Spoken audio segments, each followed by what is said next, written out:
Hai hai hai, apa kabar semua? Semoga sehat selalu ya. Sebelum lanjut ke video ini, jika kalian suka dengan channel NAD, silahkan kalian support channel kami dengan cara subscribe dan klik tombol loncengnya ya. Pelabuhan Merak adalah salah satu pelabuhan yang terhubung dengan Pelabuhan Bakauheni yang berada di Lampung.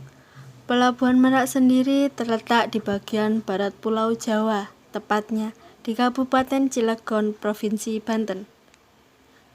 Pelabuhan Merak merupakan salah satu pelabuhan yang sangat penting di Indonesia.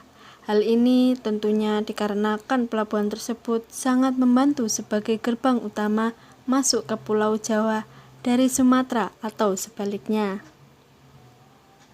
Pelabuhan Merak juga memiliki sejarah yang cukup panjang yang belum banyak orang ketahui. Dibangun pada masa pemerintahan Belanda tahun 1872. Awalnya, pelabuhan ini dibangun untuk mengangkut komoditas dan memudahkan pengiriman barang ke Jawa dan sebaliknya.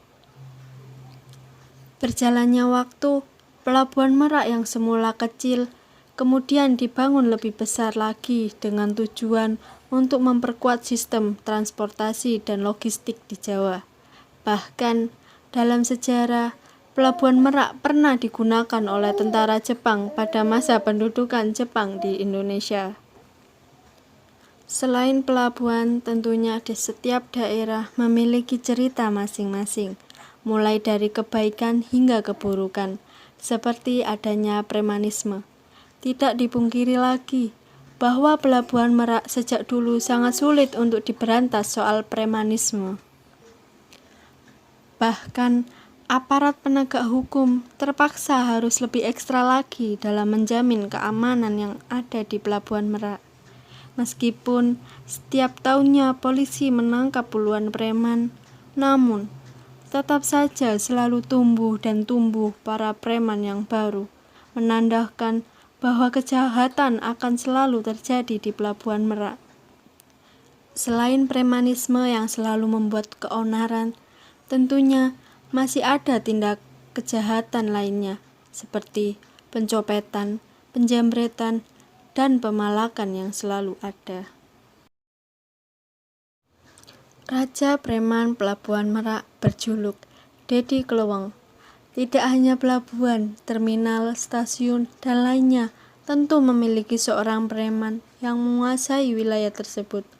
Seperti di Pelabuhan Merak, nama Dedi Kleweng tidak asing lagi di telinga yang menguasai Pelabuhan Merak. Nama asli Dedi Kleweng adalah Dedi Iskandar. Saat remaja, ia tinggal di sebuah kampung yang sangat terpencil, dengan penduduk sekitar 40 hingga 60 kepala keluarga. Kampung Dedi Kleweng sangat jauh dari pusat kota dan kabupaten. Untuk menuju ke kampung tersebut, harus melintasi sungai, pegunungan, dan juga pesawahan. Saking jauhnya, bahkan kampung tersebut disebut sebagai kampung yang cukup terisolasi.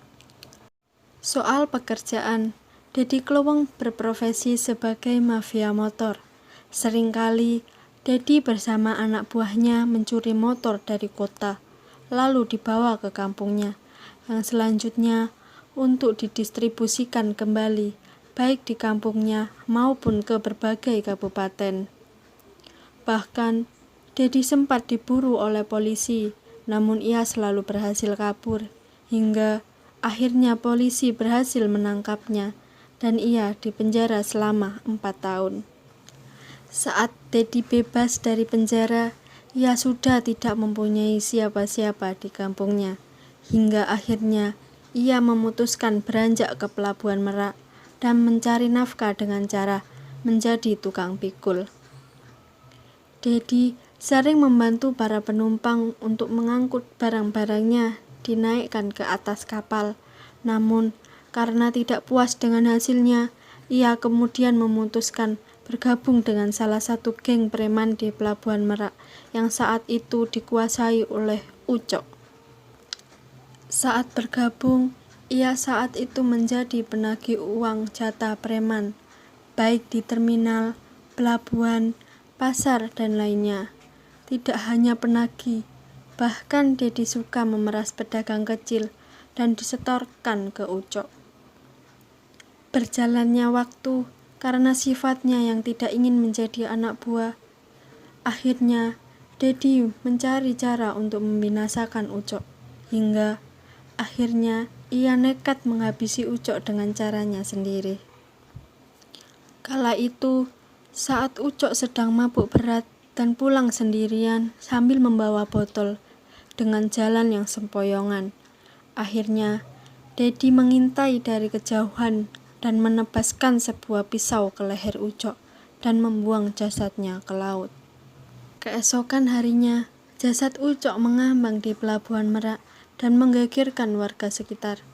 Polisi yang hadir tidak bisa memecahkan masalah tersebut karena tidak memiliki bukti atau saksi. Setelah Ucok tidak ada, Dedi kemudian menghasut para preman lainnya, sehingga lambat laun preman di sana menjadi pengikut Dedi dan ia menjadi pemimpin di Pelabuhan Merak dengan penghasilan per malam hingga 4 juta dari jatah. Pekerjaannya selalu foya-foya setiap malam bersama anak-anak buahnya.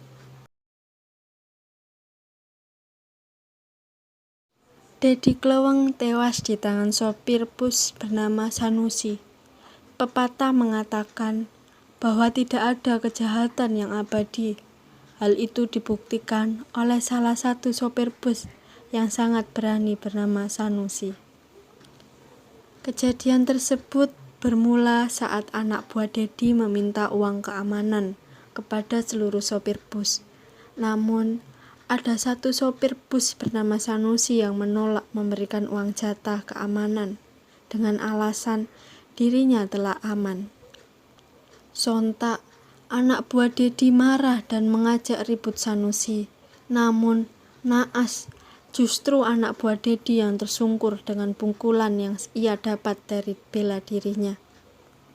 Hingga akhirnya datang kembali puluhan anak buah Dedi Kleweng dan melempari kaca mobil busnya menggunakan batu. Sanusi yang dikeroyok, namun lagi-lagi puluhan anak buah Dedi kembali tersungkur. Sanusi bersama anak buah Dedi sempat dibawa oleh polisi ke kantor polisi.